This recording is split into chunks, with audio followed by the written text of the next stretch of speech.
नियंत्रण में है।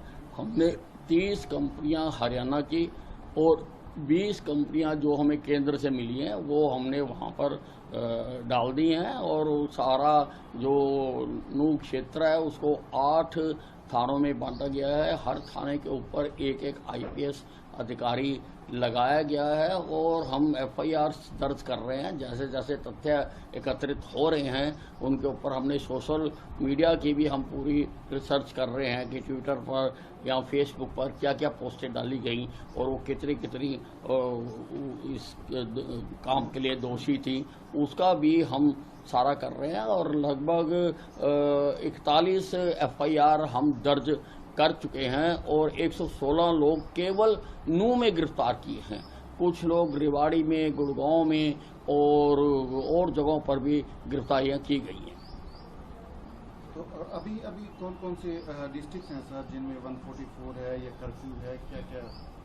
नहीं, कर्फ्यू तो केवल नू में है, लेकिन बाकी जगह भी हमने 144 लगाई है और वहाँ के डिप्टी कमिश्नर्स को अधिकृत किया है कि स्थिति को देखते हुए अगर वो उसको कन्वर्ट कर्फ्यू में करना चाहें तो कर ले। हमने उनको ऑथोराइज किया है।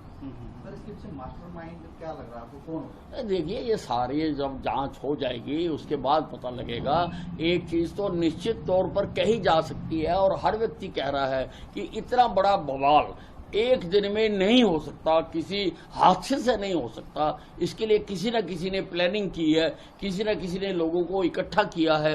अलग अलग स्ट्रेटेजिक पॉइंट के ऊपर वहां पर पत्थर इकट्ठे किए गए हैं, गोलियां चलाई गई हैं, हथियार इकट्ठे किए गए हैं, लोग इकट्ठे किए गए हैं। तो पर किसने की है, कौन है इसके पीछे, हम उसकी पूरी जांच करेंगे और हम प्रदेश और देश के सामने उसको बेनकाब करेंगे जिसने ये सारा खेल खेला है।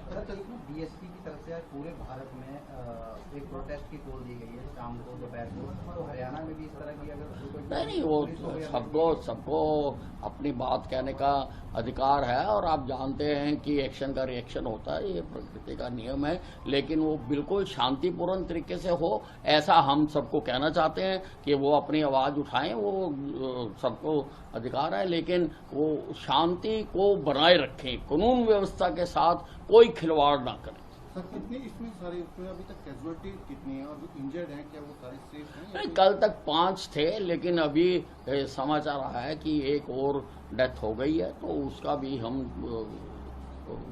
जो उसकी जानकारी है एकत्रित कर रहे हैं। कहीं ना कहीं मोनू मानेसर है उसको लेकर वीडियो वायरल हुआ तो मुस्लिम पक्ष से आरोप लगाया जा रहा है कि मोनू मानेसर की वजह से जो है ये दंगे भड़के हैं। तो ये कितनी चीज देखिए, उसको भी हम देख रहे हैं और मैंने भी मोनू मानेसर की वीडियो देखी है। वो कहीं पर भी दंगा करने के लिए नहीं कह रहा है, वो लोगों को यात्रा में पहुंचने के लिए कह रहा है, तो उसको भी हम स्टडी कर रहे हैं। सर, प्रशासन की तरफ से वहाँ जैसे इनपुट्स थे पहले की इस तरीके की लॉ एंड ऑर्डर सिचुएशन हो सकती है? नहीं, अब इनपुट्स किस लेवल के थे, कहाँ तक थे और किस लेवल की घटना हो गई, ये तो सारा जांच के बाद पता चलेगा।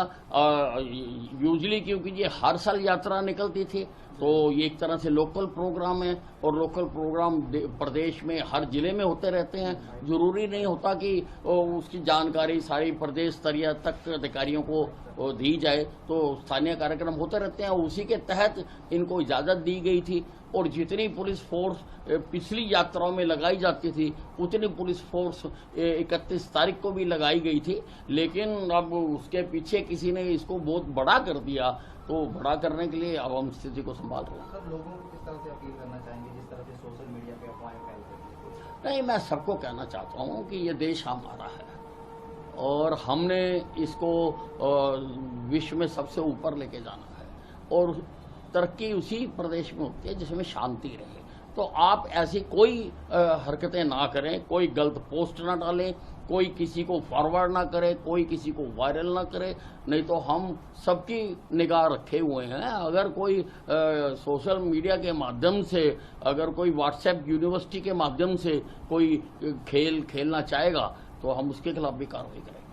सर, अभी तक कितनी FIR दर्ज हो चुकी है? मैंने बताया कि 41 FIR तो केवल नू में दर्ज हुई है और 116 लोग केवल नू में गिरफ्तार हुए हैं। अभी और गिरफ्तारियां होंगी और बाकी गुड़गांव में भी हुई हैं गिरफ्तारियां और सोना में भी हुई हैं, रेवाड़ी में भी हुई हैं। तो पूरी तरह से सब जगह पर काम